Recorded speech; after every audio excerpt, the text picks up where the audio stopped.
नमस्कार, मैं हूं प्रियंका और आप देख रहे हैं राष्ट्रीय जगत विजन न्यूज।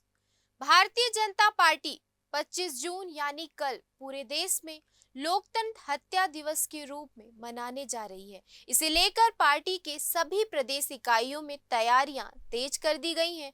इसी कड़ी में छत्तीसगढ़ के वित्त मंत्री ओपी चौधरी ने आज मीडिया के सामने अपनी प्रतिक्रिया दी।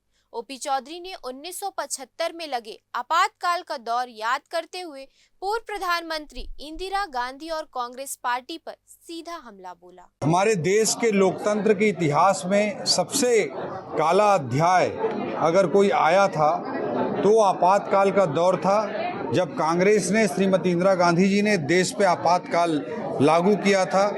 इस समय सारे मौलिक अधिकारों को समाप्त कर दिया गया था। सारे व्यक्ति के अभिव्यक्ति की स्वतंत्रता, जीवन जीने की स्वतंत्रता, सुनवाई का अधिकार, किसी को गोली भी मार दिया जाए उस पे भी अदालती कार्रवाई के अधिकारों को एक तरह से छीन लिया गया था।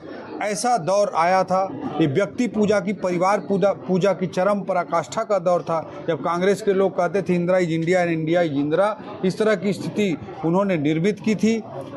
इसके अलावा 100 के लगभग बार 356 लगाकर चुनी हुई सरकारों को भी कांग्रेस ने हटाकर लोकतंत्र की हत्या करने का प्रयास किया।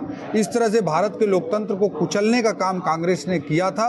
जब वो सत्ता में रहते हैं तो उनका ये चरित्र रहता है, आज विपक्ष में है तो दुनिया भर के अनर्गल आरोप लगाते हैं। इन सब विषयों को रखते हुए कल लोकतंत्र हत्या दिवस के रूप में भारतीय जनता पार्टी मनाने जा रही है, और ताकि भारत देश की जनता जनार्दन के समक्ष लोकतंत्र के हत्यारी कांग्रेस के असली चेहरे को उजागर किया जा सके। फिलहाल इस खबर में इतना ही। देश प्रदेश की खबरों से अपडेटेड रहने के लिए हमारे चैनल को सब्सक्राइब करें।